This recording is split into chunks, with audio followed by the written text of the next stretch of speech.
Howdy, folks. Today on Tyrin Talks Movies, we're going to talk about something that I've kind of touched on at points, but I haven't talked about a lot, but that I really wanted to talk about, and I think it's time to do that.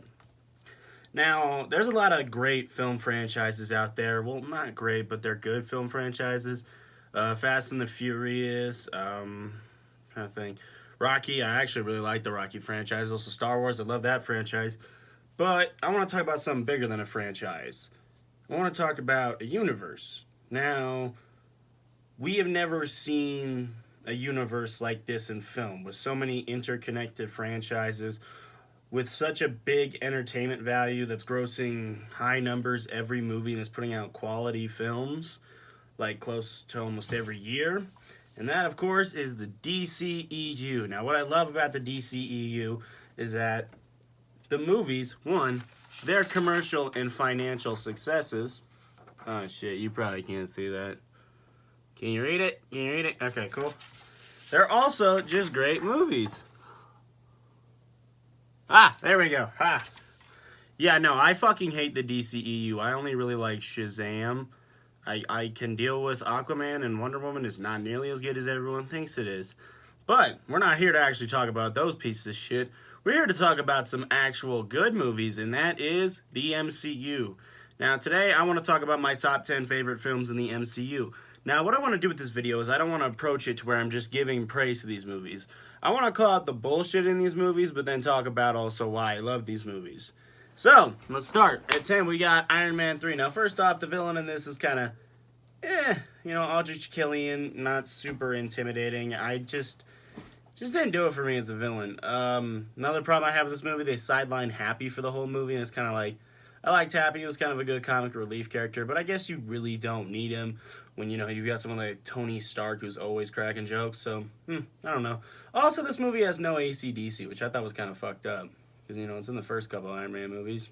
Why not just keep it going? What the fuck? I thought it was like theme music. It's even in the fucking Avengers. Why'd you stop here?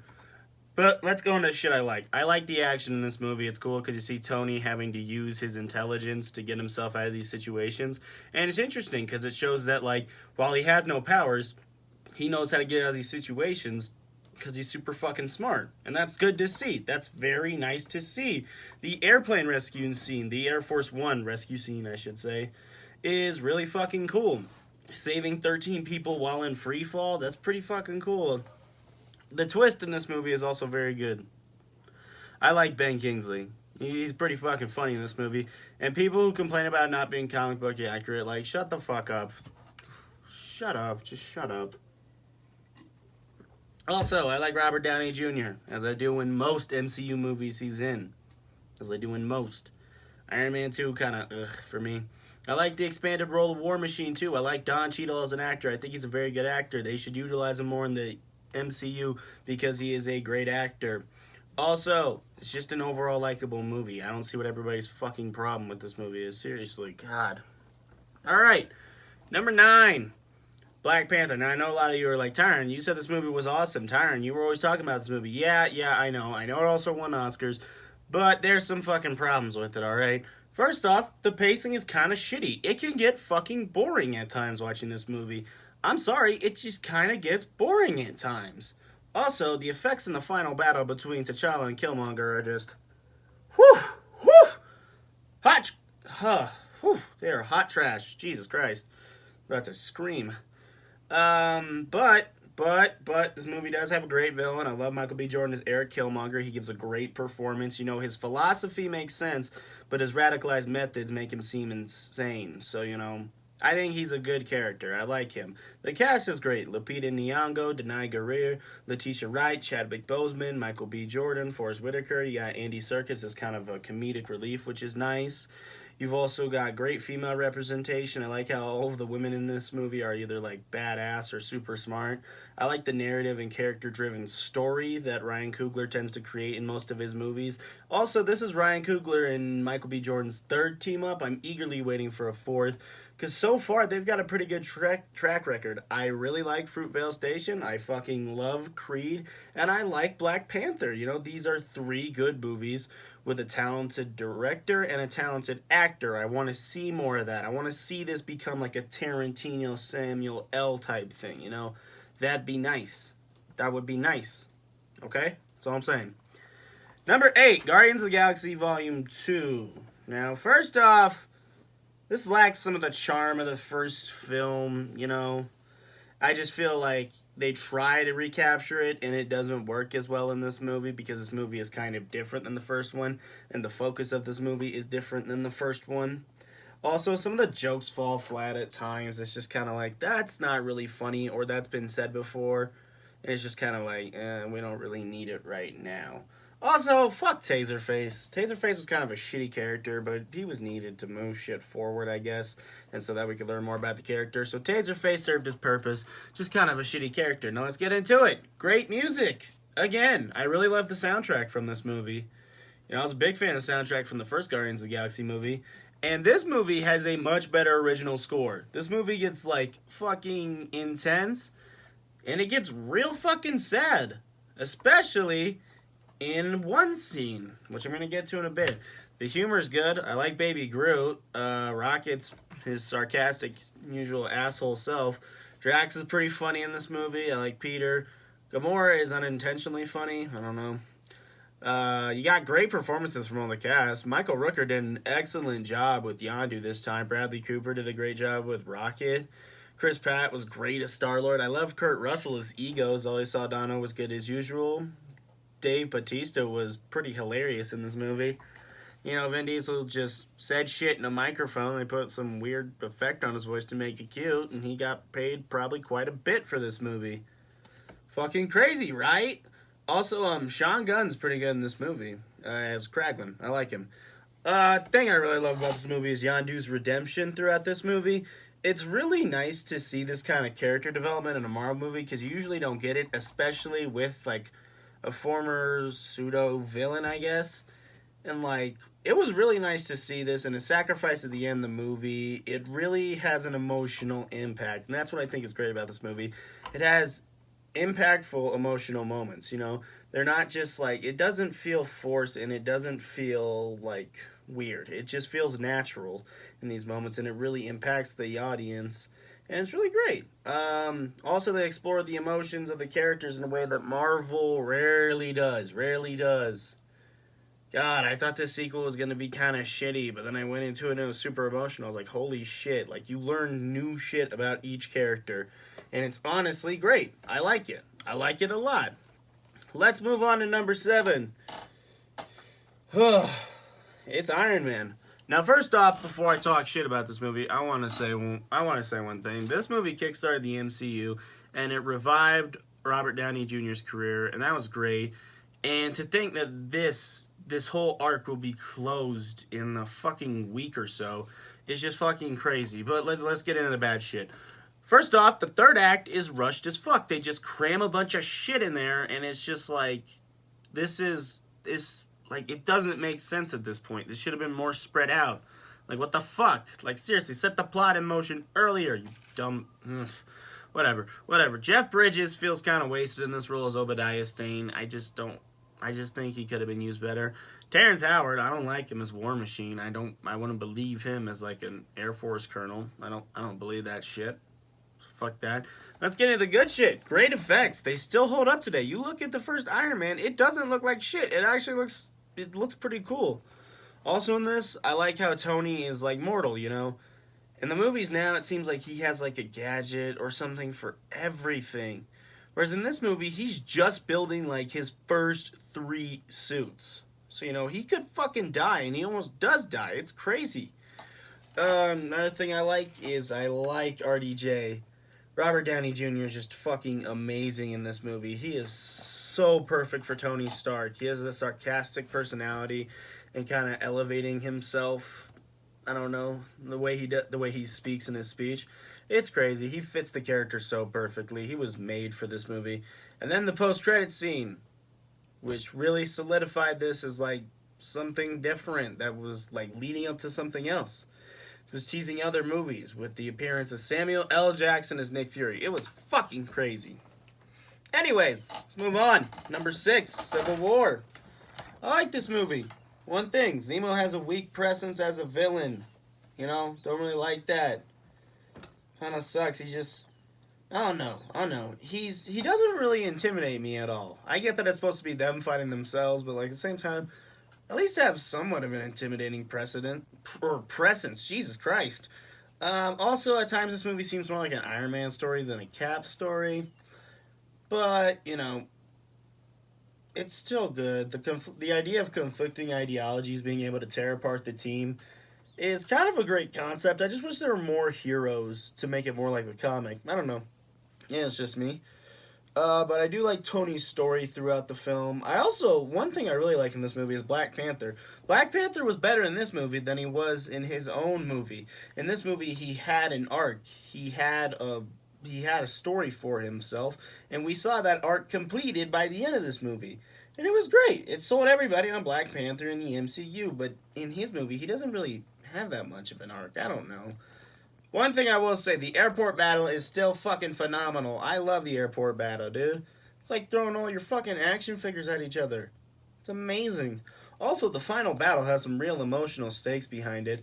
I love just how, like, angry Tony is and how, like, ugh. You just feel the emotion and how they were fighting each other and how brutal it was. It was fucking crazy. Insane. Bucky got his arm fucking blown off. It was crazy. Alright, on to number 5. This is top 5. Guys, this is like the cream of the crop, alright? It's like the good shit. Alright, number 5, Guardians of the Galaxy. Okay, only really complaint about this movie is terrible villain, but it actually works for this movie. Let's get into the shit I like. Great cast. I mean, come on, I already listed them in the other movie. You know who they are. They have great chemistry. The humor in this movie is amazing. I love Drax and how he takes everything literally. And then you have, like, moments of him actually giving, like, amazing emotion. It was great. Dave Bautista was amazing in this movie. The character development in this movie is very good for a bunch of, like, not so well-known comic book characters. It made them household names because you were able to connect with each one of these characters. Even a talking fucking tree who only says 5 words throughout the whole film. Like, come on. Also, the performances are top-notch, just like in the second one. And it makes for a great movie. One thing I love about this film is that it makes D-list characters household names. Also, as you know, the music it's just amazing in this movie. The music is amazing. It perfectly shows us the personality of this movie and the personality of Star-Lord, and I really like that. I admire that. James Gunn is an incredible filmmaker, and he really made something special with this movie that had never been seen in the MCU before, and it sold everybody on the cosmic elements of the MCU. Now let's move on into another cosmic MCU movie, and that is Thor: The Dark World. Because everybody knows the best Thor movie.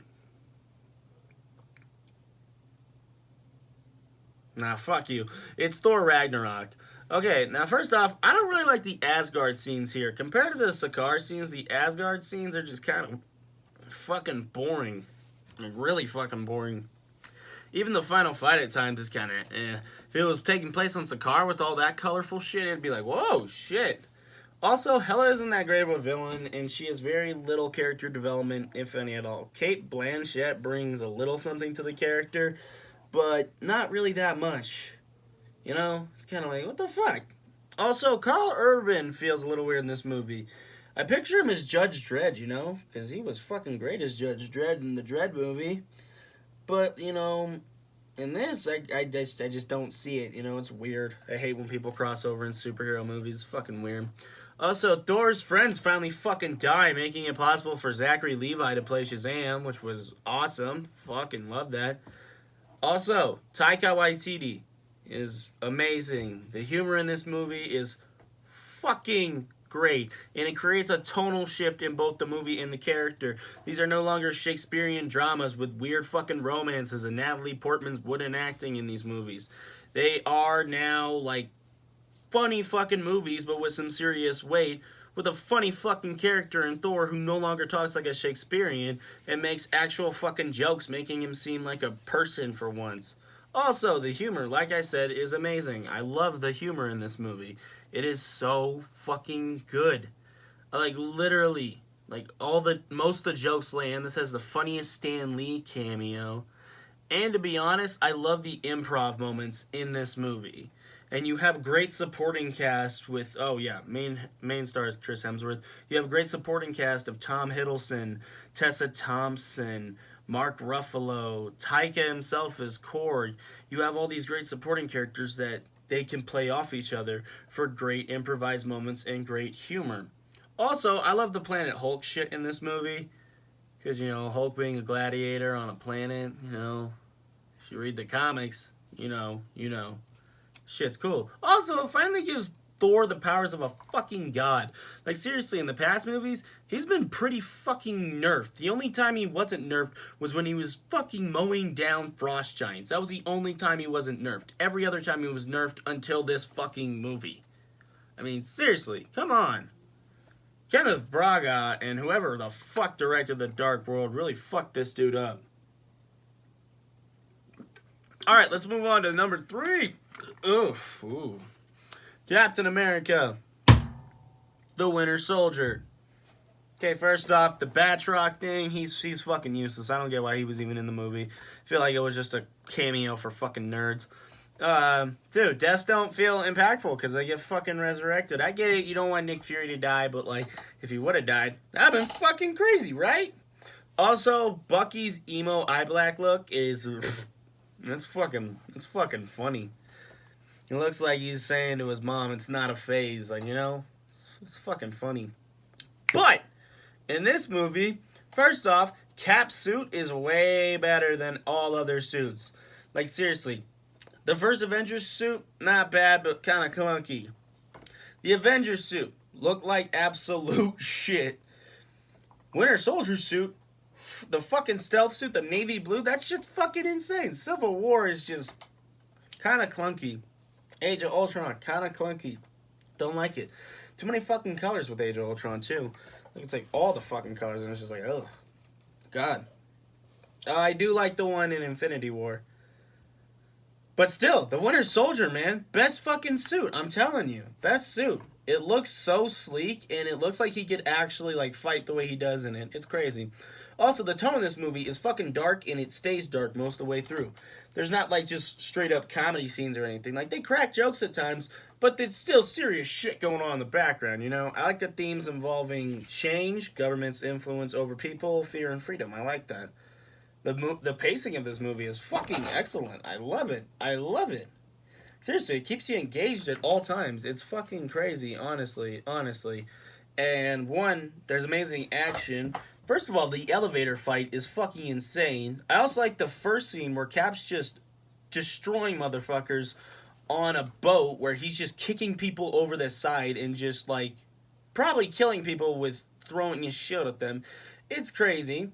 Also, the highway fight between him and Winter Soldier is insane. That fucking knife flip he does is crazy as shit. Love this movie. It's like a shot of testosterone or something like that. Also, this movie made Cap a better and more interesting character by challenging the ending of the last movie. Steve has this rigid code, but that code is challenged in these movies, and he questions his own code. You know what I'm saying? And that led into Civil War, where he stops obeying orders directly. It makes Cap a better and more interesting and complex character. It takes the Boy Scout and makes him question the code. It's really good. Number 2, Avengers. First off, this movie has the lighting of a TV movie. It's very corny at times. Also, it sidelines Hawkeye. I don't like that shit. But Loki is a great and compelling villain. Much better than he was in Thor. I thought he was great in this movie. He was good in Thor, but great in this movie. I really liked him. I liked his arc of discovery in this movie. Also, the characters in this movie mesh well together, and the actors play off each other, and they all have great chemistry. And, like, seriously, this shouldn't be possible, but somehow it fucking is, thanks to Joss Whedon. Thanks, dude, seriously. But kind of fuck you for Justice League. They have an effective blend of action and humor. Like, seriously, there's serious shit going on in the background, but they're still able to tell jokes, and they are actually funny. Like, they actually make you chuckle. the humor is not sharp. The humor is sharp. It isn't dumb or unnecessary. Age of Ultron. Seriously, fuck that movie. There are too many fucking jokes and they don't land. The action is great, and the final battle scene is one of the best scenes in comic book movie history. Like, seriously, the final battle scene, just them taking on the Chitauri, is fucking insane. Also, that scene where Bruce Banner turns into Hulk, stops the fucking Chitauri in its fucking tracks with one punch. That shit's just... whew! Whew! Shit's crazy, right? Also, this movie is probably the most significant movie in superhero and comic book movie history. It made movies with superheroes fucking popular. It allowed movies like Guardians of the Galaxy. It allowed Thor Ragnarok. It allowed Black Panther. It allowed Civil War and all these other great movies. And I'm so fucking happy it got made and it was a big success. I'm so glad this movie is really good. And at number 1... is fucking Avengers Age of Ultron. You know, I was talking shit about it in Avengers. That was a joke. You should have been smarter. Because you know what this movie's got? A lot of fucking smart jokes. I'm kidding. It's Avengers Infinity War is number 1. Holy shit, yeah. First off, this movie is made by the Russo brothers. They're now 3 of 3 for great MCU films. I love the Russo brothers. They handle these stories so well, and they make them compelling, and they make sure that every part of these movies are good. I love it. Great management of this many characters and so many storylines. When you're connecting all these franchises, these independent franchises, you're having to bring all these characters together. You have to manage their storylines and make them progress naturally without making the story feel bloated, and that's exactly what they did here. Also, Thanos is a great and sympathetic villain. Maybe not sympathetic, because it's kind of crazy, his vision, but he's still written well, and his motivations are understandable, and they're actually kind of reasonable. And, you know, he has a goal, and he's kind of working to attain it, and that's why Thanos sometimes feels like he deserves to win. Also, shit gets serious in this movie. Like, people fucking die. In the first 5 minutes, you see fucking Loki just get strangled. It's fucking crazy. And the action in this movie, it's epic in scale. Like, the huge battle scenes. Like, sure, there's smaller ones at the beginning. Like, the one on Thor's ship, the New York battle, the battle in Scotland, I think it is. Edinburgh? Yeah, it would be Edinburgh. And then, you know, the ones on the spaceship. But the battles on Titan and the battles in Wakanda feel so epic and so large in scale, and you really, like, imagine, holy shit, they're having to take on an army. And also, I gotta talk about this. Stormbreaker in this movie is fucking insane. Thor is awesome in this movie. He is the best entrance in superhero movie history. And seriously, telling me you didn't fucking shudder when he just came out of nowhere? Dude, I wanted to stand up and cheer so fucking much in the theater, but no one else did it, and I didn't want to be fucking rude. So I was just like, you know what, fuck it. Also, this movie has great interactions from different characters. The Guardians interacting with Thor is fucking hilarious. I love him, Rocket, and Groot always in their dialogues. It's fucking hilarious. Doctor Strange and Tony Stark, two kind of arrogant douchebags with goatees playing off each other. That's pretty funny. And then they gotta meet Star-Lord, another arrogant douchebag with a fucking goatee. And then there's fucking Spider-Man here, and Mantis and Drax. And then, yeah. Holy shit, that's about it, yeah. It's just great interactions. I like to see shit like this. Like, it makes the movie good. Also, the fucking snap. Holy shit. Not a lot of people saw that coming, because when Thor hit him in the fucking chest, you were like, oh, they're gonna win. The hero's gonna win. And then Thanos is just like, bitch. And then, you know, everybody dies, and then Tom Holland dies. And, you know, everybody starts to cry and shit. I don't want to cry. Okay, I did want to cry, but I didn't want to do it like when no one else was, you know? Another thing about this movie that makes it just amazing is that this was more than just a movie. This wasn't just like a summer blockbuster. This was the culmination of 10 years of movies. This is something we'd never seen before, and it was just kind of insane. You know what I mean? It was an event, not just a movie. It was something people wanted to go out and see. It was something that people were waiting for, where anticipation was building. That's what makes this movie more than just a movie, and that's what makes this movie my favorite Marvel movie. So that's it, guys. That's the list. I think my next video will probably be on Creed. Yeah, I'm feeling it. Let's talk about fucking Creed. Or all the Rocky movies. Anyways, this has been Tyrin Talks Movies number 4. Top 10 favorite MCU video edition. Oh,